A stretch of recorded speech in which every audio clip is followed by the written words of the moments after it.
Hello, and welcome to today's virtual Commonwealth Club program. I'm Deborah J. Saunders, a fellow at Discovery Institute's Chapman Center for Citizen Leadership and a columnist with Creator Syndicate. It's my pleasure today to introduce you to today's guest speaker, Bret Baier. One of the most recognizable faces on the Fox News channel, Bret joined the network in 1998 and is currently anchor and executive editor of Special Report. I watch it every night. Over his extensive career, Bret has interviewed numerous world leaders, U.S. presidents, and government officials, including the Dalai Lama, President Donald Trump, President Barack Obama, and Ukrainian President Volodymyr Zelensky. Most recently, he co-moderated the first Republican presidential primary. In 2017, Bret received the Saul Teichhoff Award for Excellence in Broadcast Journalism, the National Press Foundation's highest honor for a broadcast journalist. A best-selling author, Bret's latest book, To Rescue the Constitution, George Washington and the Fragile American Experiment. Before we get started, if you have any questions for Bret, please submit them in the YouTube chat and we'll get to them later in the program. Bret, welcome back to the club. Let me just start off by asking you the question that I always ask when somebody with Fox News has a book out. How do you have time to write a book? Deborah, well, first of all, thanks for having me and thanks for doing this. I drink a lot of caffeine. I think this process has been addicting. And this is my sixth book, my fifth in the presidential series. And it just has become something that I really, really fell in love with. I have a great team, a researcher, a co-author that I bounce back and forth with. But we've got this equation now that we look at a soda straw moment in history and why that's important, that maybe it was overlooked in history and that isn't talked about as much. And that's pretty much every equation, using that moment to bounce back and see how that leader gets there and why it's important for us today. So I make time. It's a labor of love, and I write at night, and it's been a great journey. That's wonderful. Okay. Well, let's get to George Washington now. In the afterword, you write that if a different man had been America's first president, say John Adams or Thomas Jefferson, this grand experiment might not have survived its infancy. You make the case in the book. I take it you're a believer in the great man theory of history. Can you talk about that? How the character of George Washington, without it, we might not be here as we are today. Yeah, I do believe that is the thesis here and the conclusion that I come to after this research and this writing. He was a unique figure. He had this ability to bring people together. He didn't say much. He was not a man of many words. He didn't have the intellectual rigor of John Adams. He didn't have the flair of Thomas Jefferson. He didn't have the genius and the backslapping charisma of Benjamin Franklin. He definitely didn't have the fiery oratory of Alexander Hamilton, but what he did have was this sensibility and this calmness and this presence. There was just, when he walked in a room, he commanded that presence, in part because of his time as the commander of Revolutionary Forces, but also just because of his presence. He was a tall guy. He was ominous. You wanted to know what he was thinking. He didn't often show his cards about how he was thinking, but he did operate in bringing people together on different sides and finding a way to have them find common ground.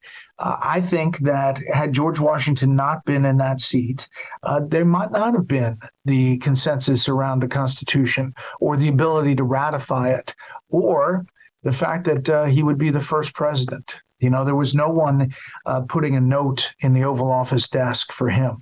He was the guy. And there was no torch being passed. He was the torch. And I think that he's a unique figure in our history, and we're lucky to have him. Yes, I think so, too. You write about the political atmosphere during the summer of 1787. It was contentious. There was a lot of personal feuds between the main characters. But by the way, we don't call them the founding fathers. We call them, framers? What do you call them? Yeah, I mean, I think that they're the founding fathers broadly. I Mhm. think they are the framers of our government, and they held the ideals that we were striving for. I talk about the Constitution and that time. In between the Revolutionary War, when there is victory against the British, and there is this thought that it just all kind of came together. But it really wasn't. That's the time that history has forgotten. And that's the time I focus on here.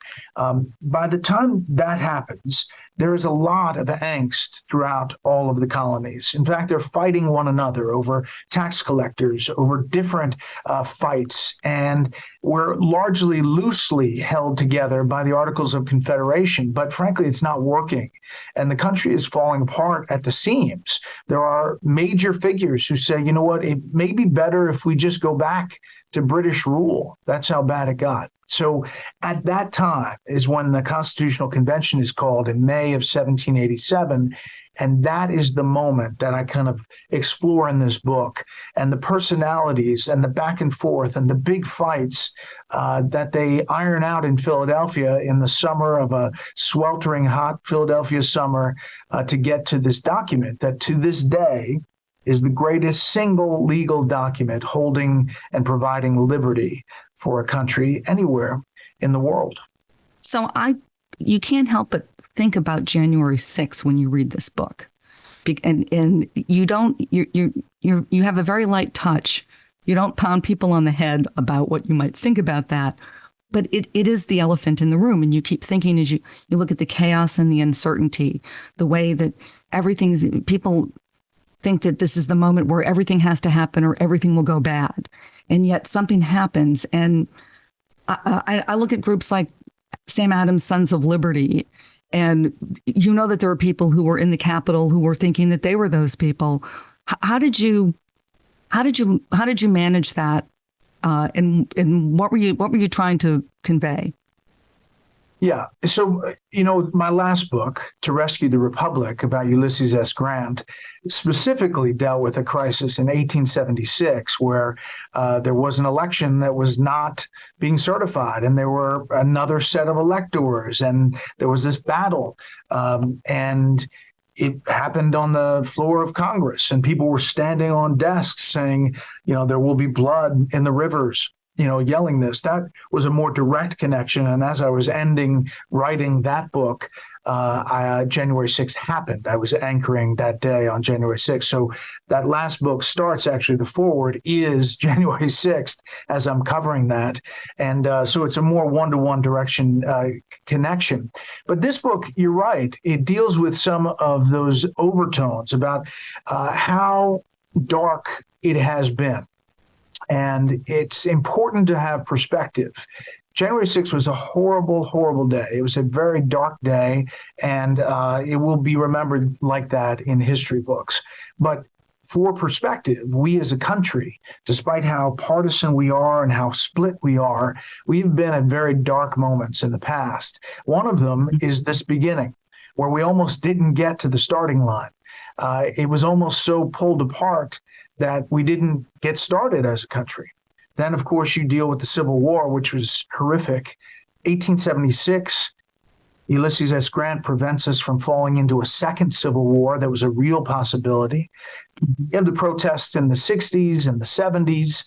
And it just gives you a little bit of a flavor that as bad as things can look on a partisan perspective, that we do well to look back to history to make sure that we understand where we've been and what we've been through as a country. And we manage to get through every time.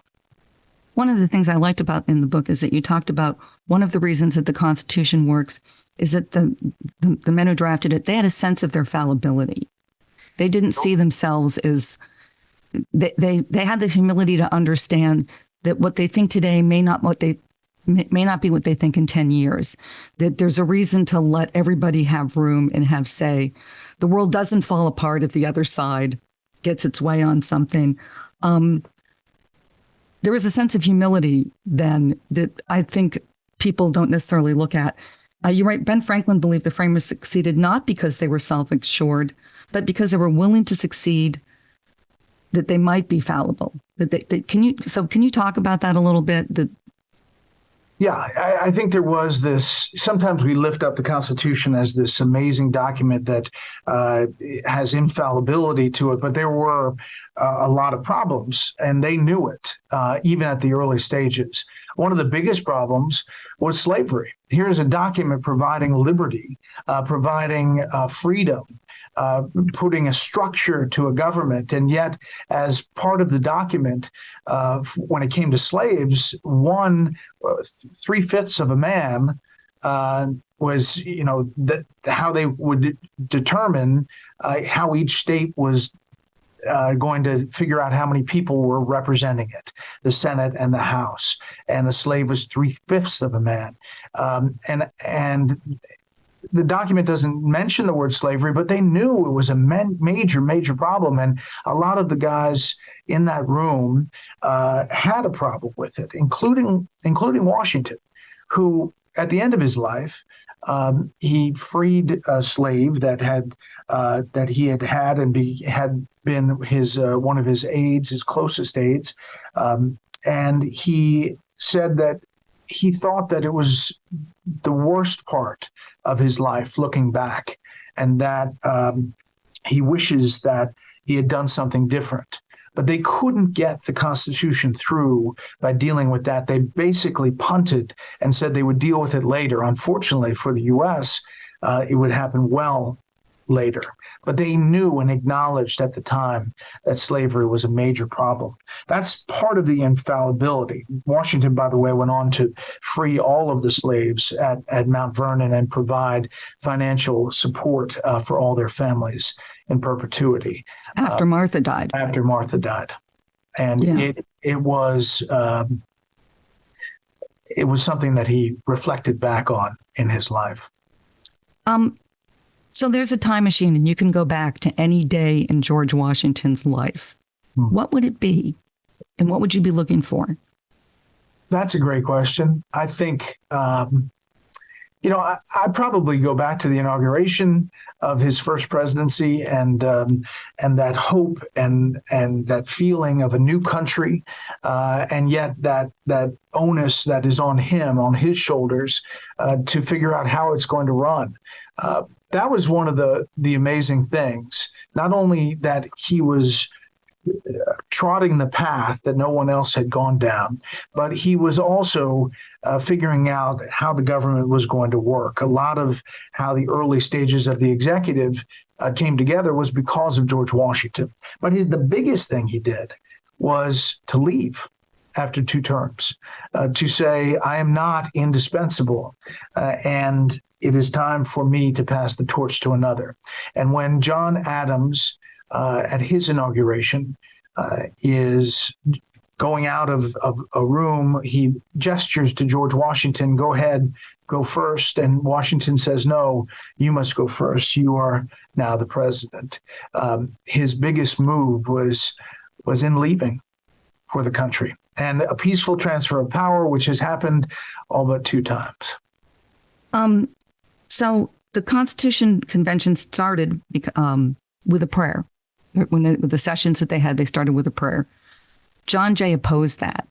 I think you believe the prayer was the right way to lead. How did that change things? And what would have happened if John Jay had succeeded?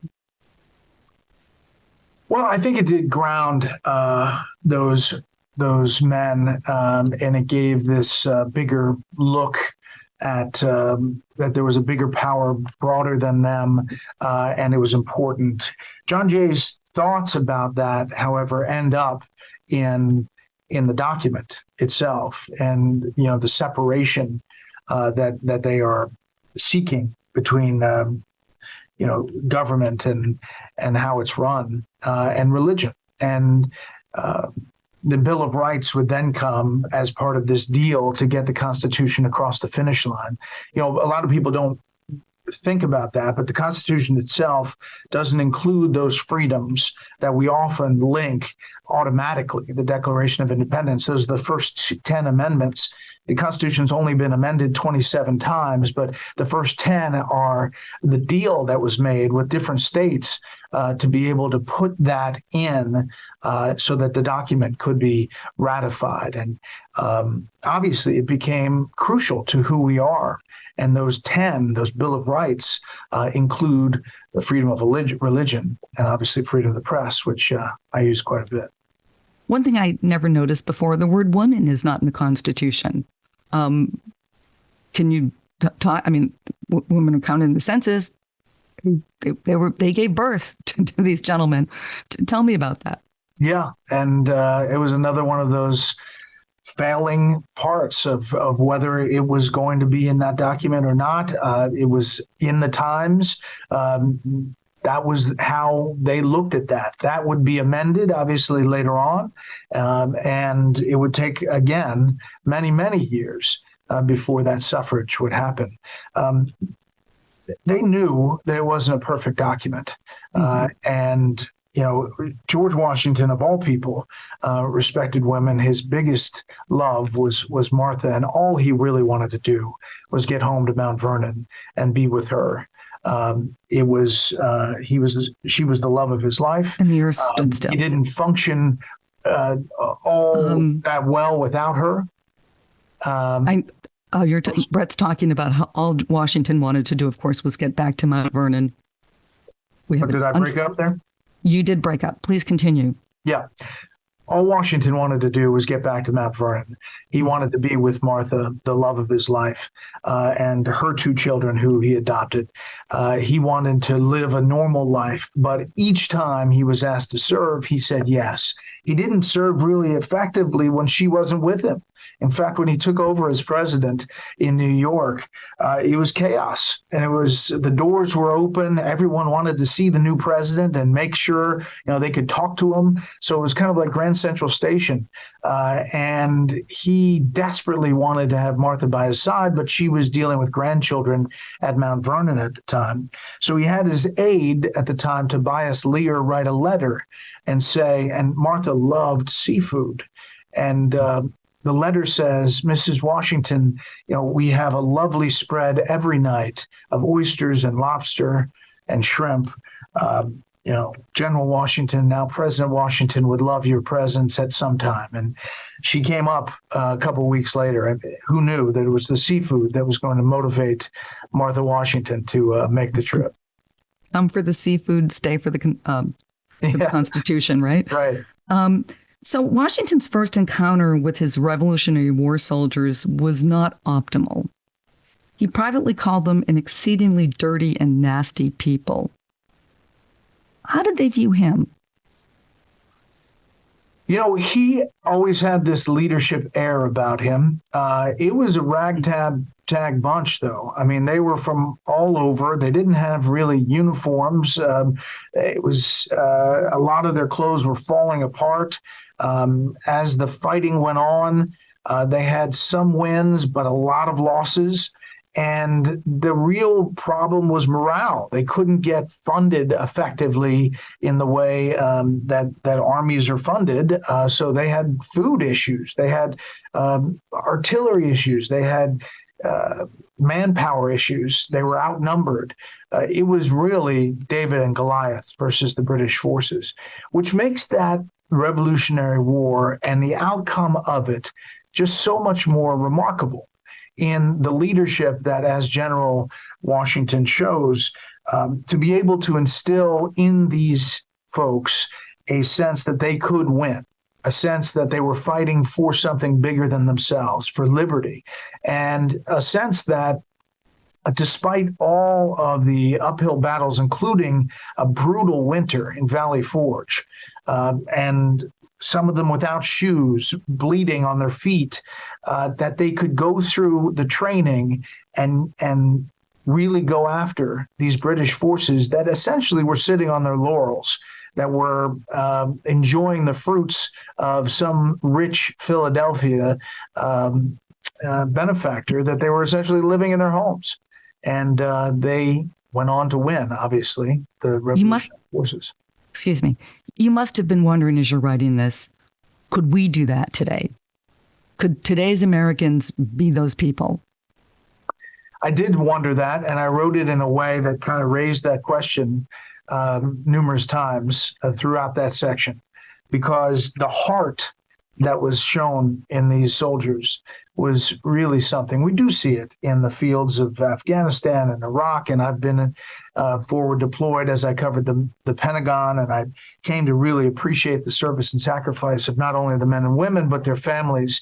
And so there is this generation that has served, but there's also, for all of those, there are a lot of families around our country who don't have a tie to the U.S. military or a tie to that sacrifice. And you wonder whether we'd be able to take Valley Forge today. Yeah, I understand that. When they drafted the Constitution, there was a rule that required secrecy. How did that work out? And why did they want secrecy? As journalists, we're not too keen on that, but did it work? Well, Washington kind of laid down the rule. He didn't want all of these folks to go out and start talking to the media in particular, because he felt like once that started, everyone would start talking about different elements of the Constitution, and it would impact the people inside. And he was right about that. And there was one instance where a draft of the Constitution, or one element of it, was left out on a desk, and Washington was livid. He didn't say much again throughout the Constitutional Convention, but he was so mad. He screamed at the top of his lungs, "Who is this? And whoever, did this, come pick it up." No one picked it up, and he closed the windows, made it super hot inside Independence Hall. But he decided that was really important, and they got the message after he had that tirade over that draft of one section of the Constitution. We're getting questions from people, and one of them is, what is it like at a presidential debate? What is it that people aren't seeing that you experience when you're in the hot seat? Well, you're putting other people in the hot seat, but it's a hot seat for you too. So I think I did the math the other day. I think I've done 10 presidential debates in primary debates, and I've done about 8 town halls. And so the moment is always about time. It's about monitoring time. It's about hitting commercial breaks, and you only have so much time. So it is a little bit like spinning plates, especially if you have 8 candidates up on stage. You're trying to be equitable on time, but also get substance from each of them so that voters can make some decisions, some discerning facts about each one of these people. So that's really what's, someone is in my ear saying, Chris Christie's had X number of minutes, Vice President Pence has had X number of minutes. So we're trying to balance all of that out. The last debate, it was the first debate of the Republican primary. So there were a lot of candidates on the stage. We had to juggle that, and I did not have on my bingo card that Vice President Pence was going to be the problem child of keeping time. So, but we figured out how to deal with that and kept with it. But it was a little bit like herding cats, because it's they did not want to play by the rules at that first debate, nor the second debate. Did a little bit better in the third debate, and we'll see how they do in the fourth debate. But obviously, the biggest factor is the leading nominee, a leading candidate for the nomination, the former president, has not been there. So that's a big factor in all of these debates this year. I see that. There were no polls in 1787. Right. So good or bad? I mean, how were they gauging public opinion, and what would it be like if there were that kind of, well, I mean, there were leaflets or pamphlets and people were, but how do you think that would have changed things if they had some kind of mechanism like that? And what does it do to today's politics? Yeah, they had journalists, they had newspapers who would cover things, and they would have reaction from those newspapers, but they didn't have a sense broadly of how all the colonies thought about things, and news about what was happening in 1787 and at the convention would trickle out, and would take some time to get to different places. John Adams has this great anecdote in his diary about going out to a bar, a pub, and just listening to different people talk about what's happening, about the formation of the new government, and thinking this is, it's sinking in, and people are really appreciative of the liberty that independence from Great Britain would provide. I do think there are benefits to polls that give us a snapshot, gives us a moment in time to get a sense of things. But we've seen, and I've been on the anchor desk where polls have not been accurate, even exit polls on the day of elections. And so we have to take them with a grain of salt. And sometimes I think we're too reliant on polls in how we cover different issues. It's much better to go to the diner, I think, and do as John Adams did and just listen. If we could listen first, I think that would help us out a lot. I have to agree with that. Washington was very concerned about his reputation. He wanted to be seen as fair and just. And you know that was on his mind. Everything he did, he thought about how it would look to other people. And I was thinking about other figures like that, like in Greek tragedy. You've read Antigone, and Creon was very much into the fact that he thought he was a good person who did the right thing all the time. In Greek tragedy, that leads to your downfall. That could maybe make you hubristic, and it can be something that doesn't work. I think you would probably say that didn't work with John Adams. Why did it work for George Washington that he could be so conscious about appearing to do the right thing without undermining, I think, his character? I think it's a great question. We haven't known a lot about his upbringing, and that story about I cannot tell a lie is just that. It's unfortunately just a story that was made by a biographer way back when, trying to find some story that could lift him up and explain how he was. But it was just an anecdote. And we know that he had a lot of heavy weight on his shoulders. He lost his father when he was 11 years old, had a lot of responsibility, joined the militia when his brother essentially moved on from that position, and he lost a brother, stepbrother, I should say. And so it was heavy early in his life, and he had a lot of responsibility. I think that factored in to who he was. He had a very controlling mother who was very, very adamant to be, heavy in his life early on, to the point where she was around for a lot later, and he kind of was writing about how tough she was on him and to deal with. I will say, just an aside, on all the books I've written about leaders, they all have, so far, a strong mother figure. Dwight D. Eisenhower, Ronald Reagan, FDR, Ulysses S. Grant, George Washington. All of these books remarkably have a very strong mother figure. So maybe there's a link there to all of that. Anyway, to the heart of your question, I think he thought about it a lot, and how he portrayed himself as this calming figure was part of that.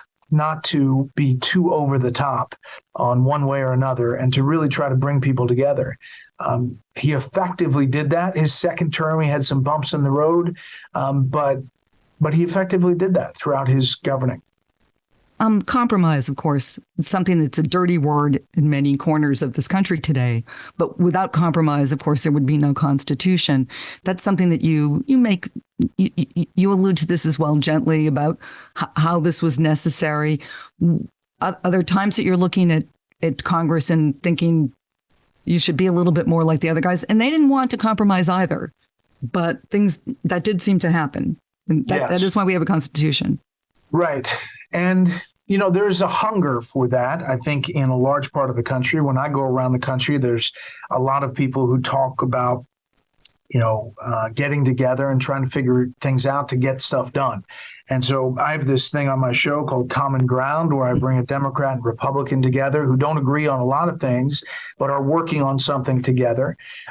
Dwight Eisenhower, who was really one of our most bipartisan presidents, worked with Lyndon Johnson and Samuel Rayburn about big things like the interstates that we drive on, would always say, if you listed all of the things that Congress agrees on and then listed all the stuff that they disagree on, the list that they agree on is often much longer. And if they agreed on things first and then argued about what they didn't agree on, it would be a much better system. That's what he said, and focused on it in his farewell address. George Washington and his farewell, Dwight Eisenhower's farewell address, echoed George Washington's farewell address, which had real concerns about partisanship and political parties.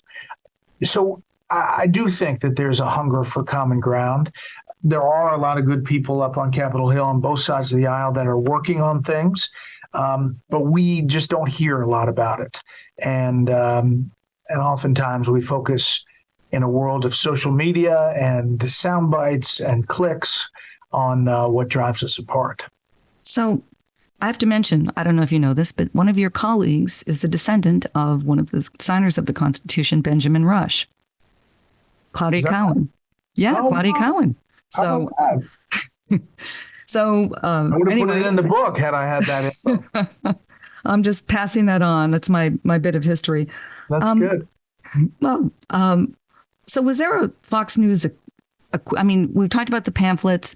Was there a Fox News equivalent in 1787? And there are people, there are a lot of people who, when they say Fox News, it's like a paragraph. They don't like Fox News. They think you're illegitimate. You're not a real news organization. How do you deal with that, Brett? Well, I've been here 27 years, hard to believe, but the Atlanta Bureau started in my apartment with a fax machine and a cell phone. And I covered the Southeast and South and Central America. I covered the Pentagon. I covered the White House, and I took over for Brit Hume 15 years ago this January as the anchor of Special Report. And just like a newspaper, there's a news page and an opinion page. And the people who focus on Fox often, just see it as an opinion page. And so I tell people to watch my show 3 times and drop me an email or a tweet or X, whatever you want to call it, or Facebook post, and let me know what you think. And, over the years, 15 of them anchoring the show, people have done that. And they've come back and said it's fair. I have a lot of Democrats that come on my show. I have a lot of Democrats and independents who email me every day and say, thank God you're covering news. We're one of the only places that covers foreign policy. Every night we have something on foreign policy around the world. So I just think I look at my job through horse blinders, and I'm responsible as executive editor for my hour.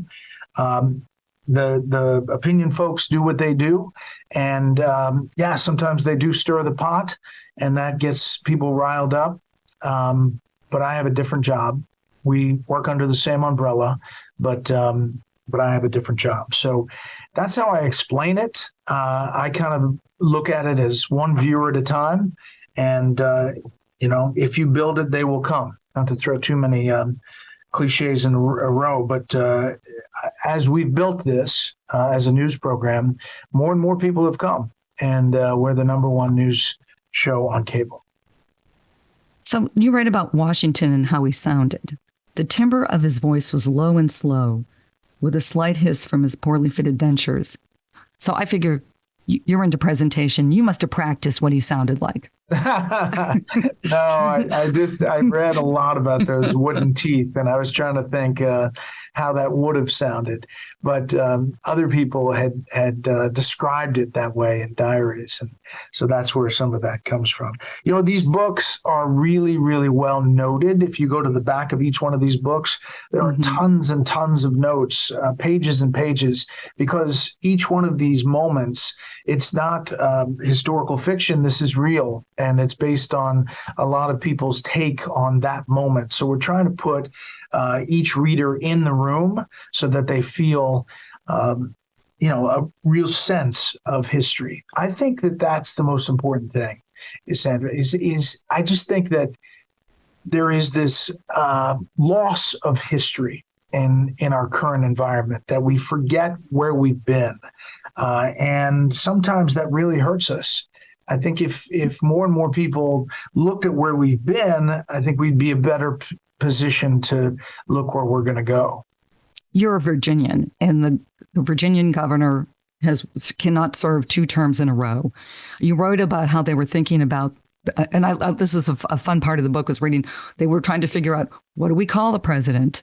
How long does the president? Is it 1 term? And of course, we ended up as we are today, but with 2 terms.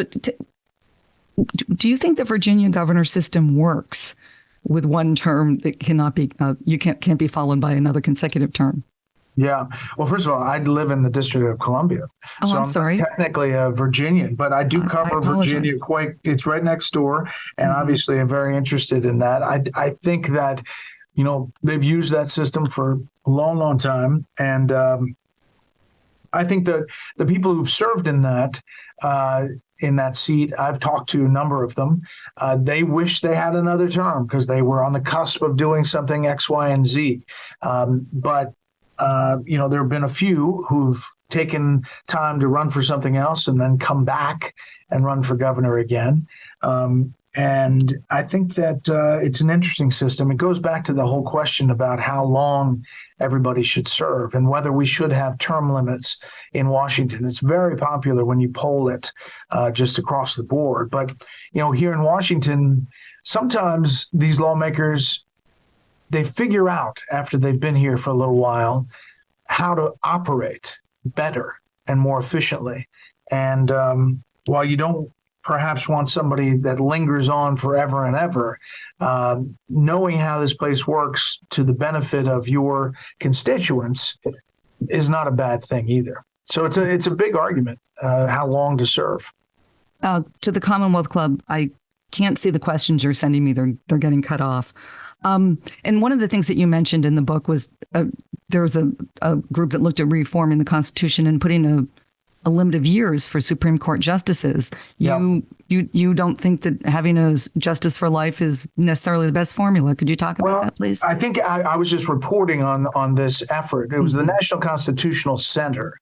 And what they did was, it was fascinating. This is only 2 years ago.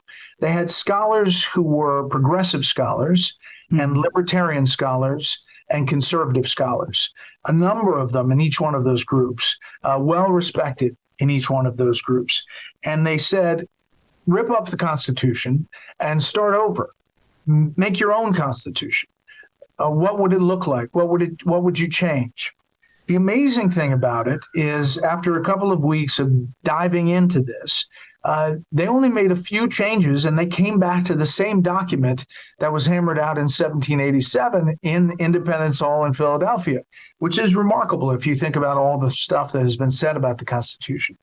The libertarian scholars came back and said every page of the Constitution should end with, "and we mean it." And that was their recommendation at first. And the progressive scholars said, we have a problem with the Electoral College, and we think it should be a ranked choice. And the Electoral College does not work as currently made, but we would change that. The conservative scholars said the executive section is ill-defined because executive orders can be used to go around Congress. George Washington issued 8 executive orders. FDR issued 3,216, setting up the New Deal. So, you remember President Barack Obama said, I don't have to negotiate like this. I have a pen and a phone. In other words, he could do executive orders. But the thing is that each executive order at the end of an administration, the other administration comes in and redoes that executive order. And we just saw that with President Biden and the Trump administration.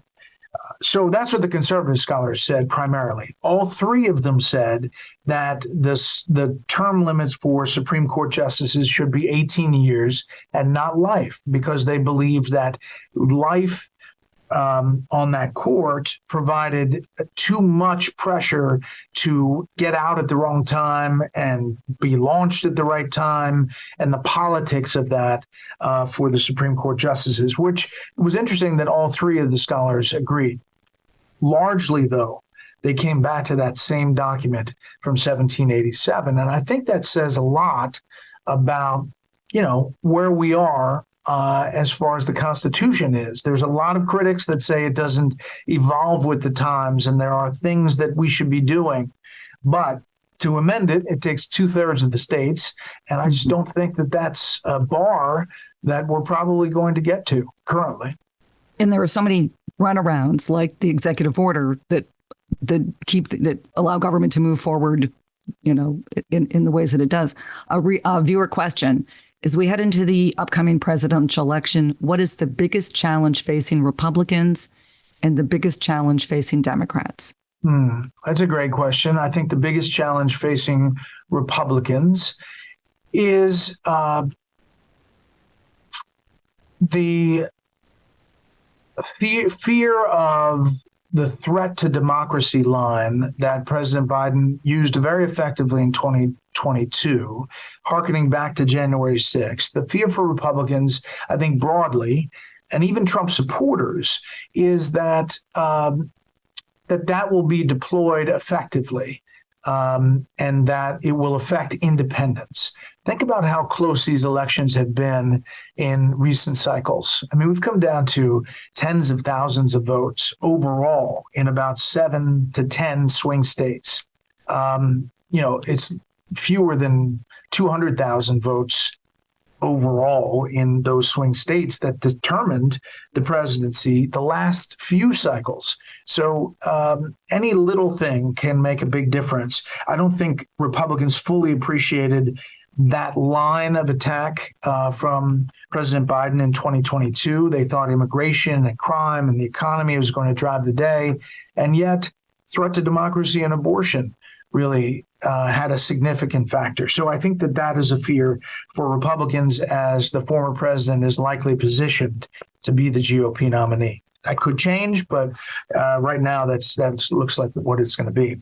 For Democrats, I think their biggest fear is President Biden's age and how that's portrayed, and the loss in different groups, including Black voters, including independents, as he has really low approval ratings in some of those groups on a host of issues. So, if it is Donald Trump versus Joe Biden, I think that'll be a major concern. The other concern for Democrats is that there is a third party that perhaps would take more from President Biden if it's a Joe Manchin or a figure like that. Already, Robert Kennedy Jr., Cornel West, Jill Stein, they're all in the position to take a few points away, which changes the dynamic. Mm-hmm. There's also the way people feel about government and whether or not they trust government. One of the episodes in your book that I found interesting was General Washington's requirement that his troops be vaccinated for smallpox. Mm-hmm. Can you talk about that? And I'm sure you were thinking about vaccines for COVID at the same time. What do you have to say? Well, he was worried. He was worried that he was losing too many men, and they had the ability to try to prevent that. I think, everybody has to look at that situation and look back at where we were in COVID and make a determination. of how they view that. I think history won't look kindly on how we handled it as a nation. I think there were ways that we could have done it in retrospect that perhaps would have changed things as far as shutdowns and that history will look back, and there'll be a lot of people analyzing how that went. But clearly, COVID politics are going to come up, and how people dealt with that time. And the former president is getting attacked by Governor Ron DeSantis of Florida, and vice versa. So, it may take that issue off the table, but clearly, healthcare policy will factor in. Yes. I'm just checking to see. I know that there are people who are wondering the research when you were researching the book. Mm-hmm. Was there something that you learned that surprised you? Yeah, I think I learned a lot more about Washington the person. And I think, unfortunately, the love letters that he wrote between to Martha and from Martha to him, she burned. And we have a couple of them, but not the voluminous list of them where we think that would have been a treasure trove. By the way, if you're tuning in and you have a George Washington letter, I would like it. Mount Vernon is constantly on the hunt for any George Washington written things. I think George Washington, the person, his interactions based on other people interacting with him, I think was more eye-opening. I also think that the troubles he had in the second term, the fact that he really wanted to make the country as strong as it could be, and it was evidenced in his farewell address. And that farewell address is at the end of the book. I put it all in there because I think it's so important. It's so prescient if you read it right now about our times. He was concerned about, as I mentioned before, political parties and partisanship, but he was concerned about the national debt and how the country would deal with debt. He would be rolling over in his grave at $33 trillion. He was concerned about foreign entanglements. He didn't want the country to get too entangled overseas in other countries' battles before we dealt with what was happening here, which is really interesting. It's a very populist view. He would maybe change it over time as the U.S., if I had to guess, in the years of Teddy Roosevelt, as foreign policy became more of who America was, leading in the world, across the world. And so all those things surprised me in the intensity in which he thought about this. And most of all, as I talked about before, was his love to just get back to Mount Vernon, which was his happy place in life. And you mentioned that when he was moving from one place to another, he had one dog with him. Yeah. Now, I've taken the White House, the Mount Vernon dog tour, and they've discussed his dogs. He didn't want the dog with him, he said on this trip. Can you talk about George Washington's dogs? Oh, he had a love for animals. He had a ton of them at Mount Vernon, and there was one that did travel with him, and he didn't particularly love that. When he was traveling like that and he was heading to the Constitutional Convention, he also had rheumatoid arthritis. So it was not a really comfortable trip as he's in the back of a carriage riding over bumpy territory. And I describe in the book the trek he takes. He reluctantly goes as he's called up to the Constitutional Convention, and it's raining, it's horrible weather, and he finally gets there, and no one else is there, really. I mean, Ben Franklin is there, but that's his home. So, his time there is not one that he's too happy about because he's waiting on everybody else. But his love of animals was great. He didn't particularly love to travel with them. You mentioned a number of the secretaries who worked for Washington. What kind of a boss do you think he was? He chose people in his cabinet that he had close relationships with. Henry Knox, he was probably closest with, Secretary of War. Alexander Hamilton, Secretary of the Treasury. Thomas Jefferson, Secretary of State. You know, if you saw the Broadway musical Hamilton and the battle that Jefferson and Hamilton have, that was real, according to everything that we found. They really did not like each other and did a lot of things to try to undermine each other. Another reason why I think George Washington was best positioned to be our first president as far as his temperament and demeanor. His Attorney General, Edmund Randolph, you know, there were parallels to today's cabinets. There were battles, but for the most part, they were confidants of his, and they had his ear. And in those early days, you know, each one of them were setting up how each one of those agencies operated and what they were responsible for. Hamilton essentially started our financial system and how the Treasury would operate and the Federal Reserve. John Adams represented British troops involved in what we call the Boston Massacre. And the decision, you write, it burnished his reputation for fairness and justice. He really went outside what people might have expected. Do you see any politicians in Washington today who would do the same thing? That's a great question. Obviously, Mitt Romney has stood up a number of times, and obviously he's leaving office, but he's been somebody who's bucked his party as a former Republican nominee. You know, he got attacked by Democrats for years and years as he was running, but now is well respected about standing up and bucking the trends. There are others. There are a few on either side.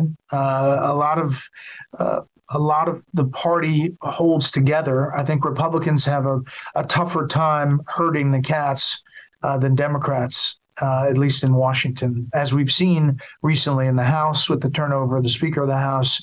That would not have happened under Speaker Pelosi.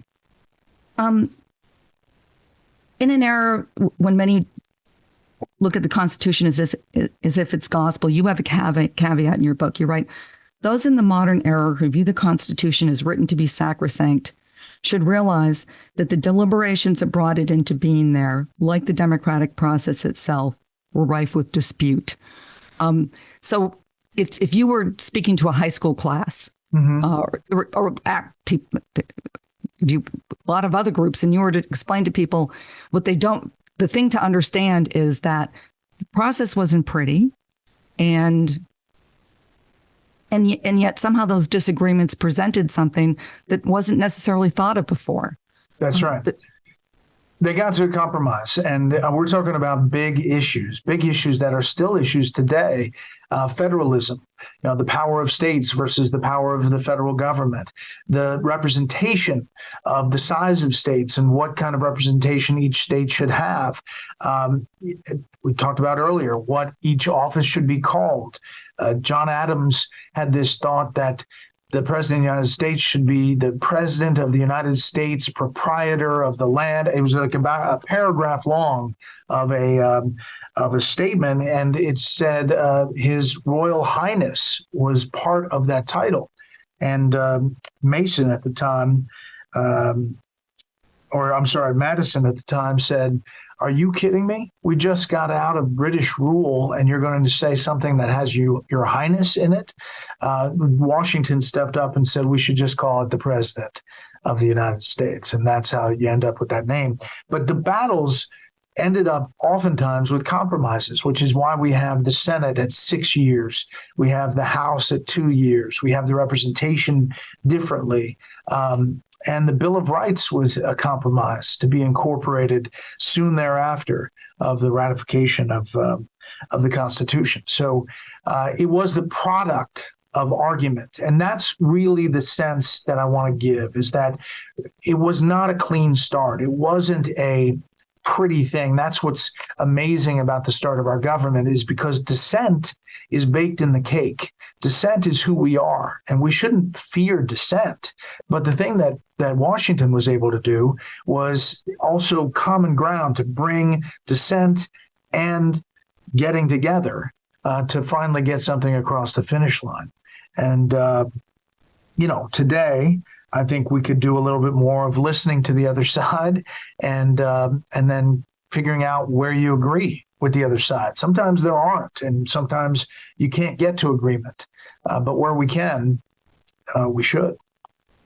Well, we've reached that point in our program where we have time for one last question. I think we're having some problems getting questions from viewers. But there was one earlier that basically, if you had a chance to talk to George Washington, sit down with him, what's a question you would ask him? What's up with the teeth? No, I would say no. I would say what drives him, and did he believe that the American experiment was going to work? I think he really had doubts about whether we could hold it all together. And in some of his writings, he expresses that. But he believes that liberty and freedom gives people this fire inside them. And that if they realize that we are one stop away from losing that they will be hungry for it and thereby make government work. I think there is a little bit of that today. We've forgotten, that we have to fight for everything to make this thing work, to make the republic work. And so, every election, people have to get involved. They have to be involved and active and intrigued. Sometimes people throw up their hands, and there's a lot of skepticism and a lot of thought about how Washington's just stupid. But if we give up on that, again, Washington would always fear we're one step away from not having it. And so, whatever the motivator, I would ask him what he thought about the American experiment. Oh, that's wonderful. The book gave a great present. It made you understand how rancorous things could be, and yet things somehow worked out. It's as if it was meant to be. That you can have people with passionate disagreements who think that compromise can't lead to anything good, and yet here we are.